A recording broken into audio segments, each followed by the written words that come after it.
Hello YouTube, this is Corbin22 here, back with another 100-point squadron build for Star Wars X-Wing Miniatures. Tonight's build, I've done something a bit differently. I've only focused on 2 Rebel ships this time. Normally I go for squadrons of about 3 to 4, or maybe 5 or 6 if I'm going to do a swarm build. But this time I'm only focusing on 2 ships, the Rebel Alliance, and they are the E-Wing Escort Fighter, piloted by Etahn, and the B-Wing Heavy Assault Fighter, piloted by Numb. Now, the premises behind this build is criticals. Both of these ships have the ability to inflict as many critical hits as they possibly can. Their abilities, as well as the upgrades I've given them, no matter what weapon they attack with, they will, at least one of their hits will become a critical. And with the upgrades I've given them, that'll allow them to gain as many critical hits as possible on the opponent. And we on criticals are pretty, they're devastating to take. So yeah, here are the ships, their pilots. Let's move on to the build itself. Now, both of these ships here have been extensively upgraded and modified. Like both of these ships have been equipped to their maximum capacity, as well as a couple of modifications to help ensure to better ensure that their functionality and survivability.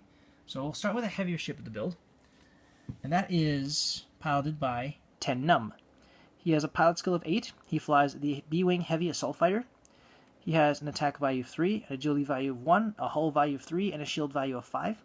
He can take on the focus, lock-on, and barrel roll actions. He costs 31 squadron points, and he's able to take on an elite pilot skill upgrade, a systems upgrade, a cannon upgrade, and 2 warheads.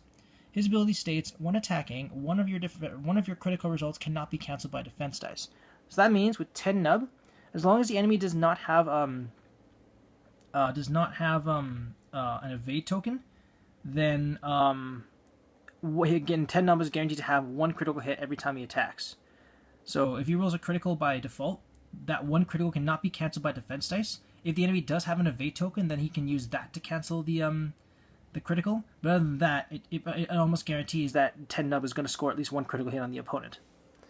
Now, for his first upgrade, his modification, I've given him a B-Wing E2 modification. It states your upgrade gains the Copilot, the crew upgrade icon. So basically this turns the B-Wing into a 2-seater, which is good for the build that I have in mind for Numb. So let's go right into his upgrades now. For his crew slot, I've chosen a Mercenary Copilot. It states, when attacking at range 3, you may change one of your hit results to a critical result. So again, emphasizing on the fact that both of these ships are capable of inflicting at least 1 critical. The Mercenary Copilot attached to Numb will help ensure that he'll either get more than 1 critical, or that he'll get that 1 critical that he needs to not get cancelled by defense dice. So yeah, Mercenary Copilot, as long as Numb stays at range 3, which he probably will because he's a heavy fighter, and most of his upgrades allow him to attack at range 3, then he will most likely guarantee to get a critical, and yeah, inflict some nasty damage on your opponent. Now for his elite pilot skill, I've chosen to give him Marksmanship. It's one of those elite pilot skills that must be done during the action phase, which is kind of a downside. But it states, when attacking this route, you may change one of your focus results to a critical result, and any other focus results into hit results. So Marksmanship plus Numb plus Mercenary Copilot go hand in hand with each other, because say Numb gains a target lock.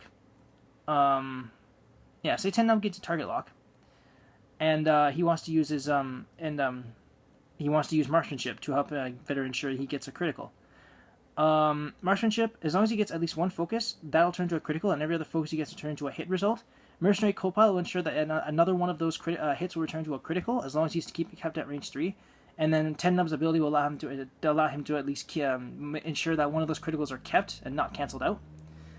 And yeah, so again, once more emphasizing on the whole criticals aspect. Now for his systems upgrade, I was kind of debating between advanced sensors or a fire control system.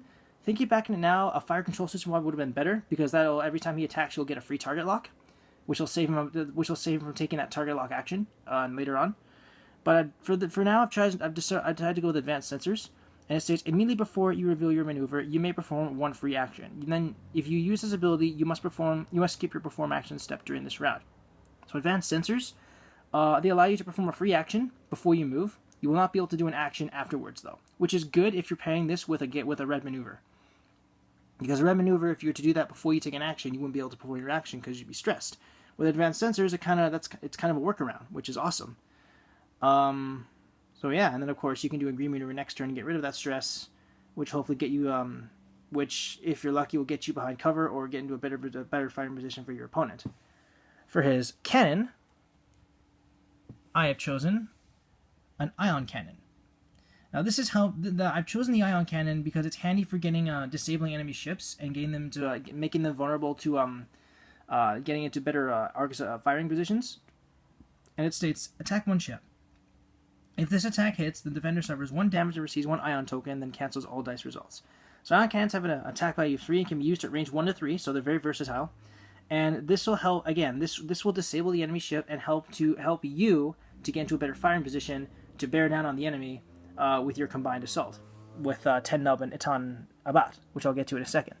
Now for his first warhead, I've given him extra munitions.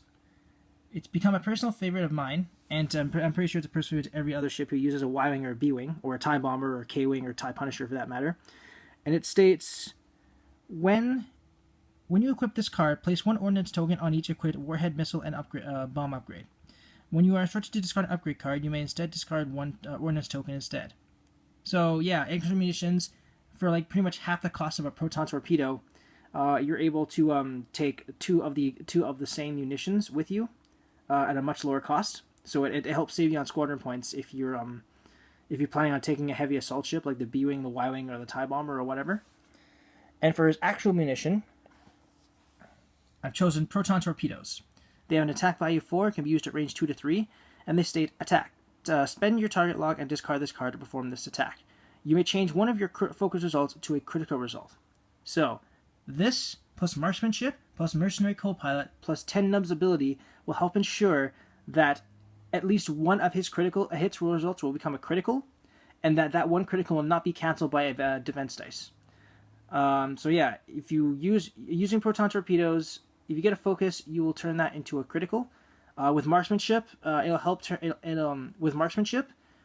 it'll help turn another one of those focuses into another critical, and then every hit of that will be a regular hit. Mercenary Copilot will change another one of those hits results to a critical, provided you're at range 3, which with Proton Torpedoes you probably will be. And then 10 Numb's ability will guarantee that you'll be able to keep one of those criticals, and inflict some really nasty damage on your opponent. So now we've done 10 Numb, let's look at the smaller ship, the more agile ship. And that is piloted by Etahn Abat. He has a pilot skill of 5. He flies the Freytech Corps E-Wing escort fighter. He has an attack value of 3, an agility value of 3, a hull value of 2, and a shield value of 3. You can take on the focus, lock-on, barrel roll, and evade actions. He costs 32 squadron points. And he's able to take on an elite pilot skill upgrade, assistance upgrade, a warhead, and an astromech upgrade. His ability states, when an enemy ship inside your firing arc at range 1 to 3 is defending, the attacker may change one of its hit results to a critical hit. Again, Etahn and 10 Numb's ability go hand in hand. This is 100%. This build is 100% a synergy build, because the two ships will have to work together to take full advantage of their effects. Etahn Abat, as long as he has at least one enemy ship in range 1 to 3 of his firing arc, any ship that's attacking the ship that Etahn has in his sights will be able to land at least one critical hit. Which again will complement 10 Numb as well as all of his upgrades. Now for his modification, I've chosen to give him a hull upgrade, which will increase his hull value by 1. So that means that Etahn Abat now has straight 3s all around his stats. He'll have attack 3, defense 3, hull 3, and shield 3. So that'll help ensure his that'll help guarantee his survivability in the dogfight.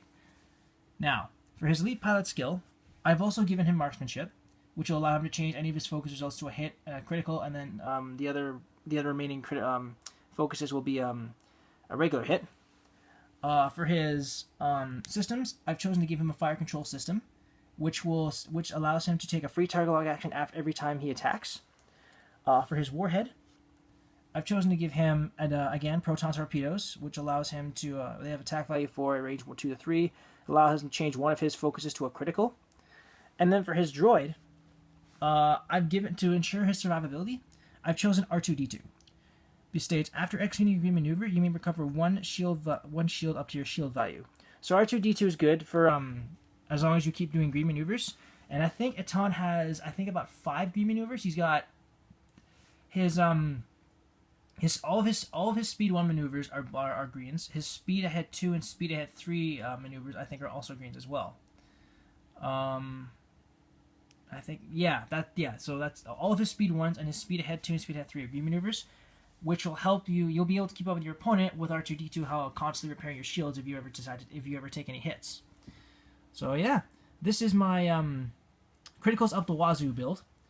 Its strengths it's massive array of upgrades. Like I have upgraded these ships to their maximum potential, and I've given them all upgrades that complement each of their abilities. Not to mention that the ships the abilities themselves complement each other, which basically means that they'll be working in complete tandem with each other. The protons help ensure that one of those focuses will be a critical when you use it. Ion cannon's good for getting disabling enemy ships and putting them in a better, helping you get into a better fire position.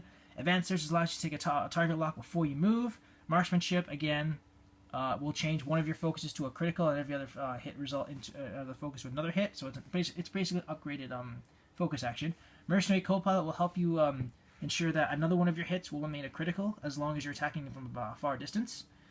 And and of course they all have really good stats. Like B-wing is a defensive tank, and the E-wing is is a better all-around fighter than the X-wing is. It's basically with the hull upgrade, it's got the same stats as a TIE Defender. What I'm saying, with more actions and more upgrades. Now for its weaknesses, if one of these ships goes down, then the build kind of falls apart. I mean, they'll still be able to work pretty well without one or the other. But the focus of this build is synergy. Etahn is keeping the enemy in his firing arc, while 10 Numb is taking advantage of Etahn's effect and turning one of his hits to a critical, combined with all the upgrades I've given him to help ensure that he'll get more than one critical, and then his ability will ensure that he keeps one of them. And then, of course, Etahn has his own critical hit enabling upgrades as well. Marksmanship, Proton, Torpedoes, and they'll have a fire control system that'll help him constantly get target locks. But their weaknesses, the fact they need to work together, and the B-wing is definitely more vulnerable. Sure, it's an offensive and defensive tank. Like, it's got lots of hull and shield. It's got lots of shield. It's got lots of hit points. It's got 8 hit points in total. Most of them are shields, so he'll be protected from criticals while he's dishing out the criticals. His attack value is on par with that of the X-wing as well, but his agility value suffered because he's a heavy assault fighter, so he's not very maneuverable. Other than that, that's about it. So yeah, this is my criticals at the wazoo build. Let me know what you guys think in the comments below. Any constructive criticism is greatly appreciated. If you like, you may use this build for any competitive or casual play, or if you like, you may tweak it or revamp material modifications. Thank you very much. Thank you guys so much for watching. This is Corbin22 signing off.